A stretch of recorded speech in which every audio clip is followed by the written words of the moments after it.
এই যে এই কুশনটা, কিডস কুশনটা আমি কিয়ানের জন্য কিনেছিলাম। কিয়ান যখন আমার পেটে ছিল তখন, ওর যখন 1 মাস বয়স আমার পেটে ছিল তখন আমি এই কুশনটা কিনেছিলাম। এটা আমি মিশোতে দেখেছিলাম, তো দেখে আমার ভীষণ ভালো লেগেছিলো। যেখানে বডি পার্টস, তারপর হচ্ছে অ্যালফাবেটস আছে, এখানে টেবিলগুলো আছে, এই যে ফ্রুটস এগুলো। এটা কেনার একটাই কারণ কি, এটা তো একটা হচ্ছে মানে কাপড়ের ভেতরে হচ্ছে ওই যে তুলোগুলো হয়, আর্টিফিশিয়াল তুলো যেগুলো, সেই তুলোগুলো।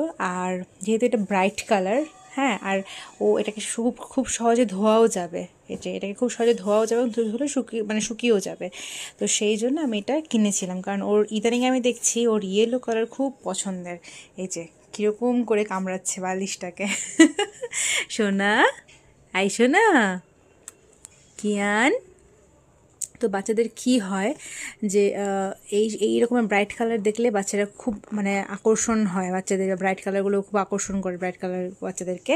তো সেই জন্য এইটা আমি এখন ওকে দিচ্ছি। এখন ওর বয়স হচ্ছে 7.5 মাস, আর আমি এখন ওকে এই কুশনটা দিচ্ছি। এতদিন ওকে দিইনি, ইচ্ছে করে আমি দিইনি, কারণ কিছুই বুঝতে পারতো না তখনও। তো এখন যেহেতু বুঝতে পারছে, ব্রাইট কালার দেখলেও ছুটে ছুটে যাচ্ছে সেটাকে ধরার জন্য, তো আমি সেই জন্য এখন আমি আজকে প্রথমবার ওকে এই কিডস কুশনটা বের করে দিয়েছি। আর ও এটার নিয়ে কী যে করছে, এটা কি বলো তো, এটা হচ্ছে যেহেতু মানে ওয়াশ করা যাবে, তো সেই জন্য মানে ও মুখে দিলেও কিছু হবে না। আমি কদিন পর পর এটাকে ধুয়ে পরিষ্কার করে দেবো, ও আবার এটাকে মুখে দিতে পারবে। কারণ এখন যাই দিই না কেন, এই যে সব কিছুই ওর মুখে দেওয়া চাই। এই যে তুমি কী করছো পাপা, আয় পাপা, পাপা তুমি কী করছো? তুমি পড়াশুনো করছো? এই দেখো, মান্থস অফ দ্য ইয়ার দেখেছো সোনা।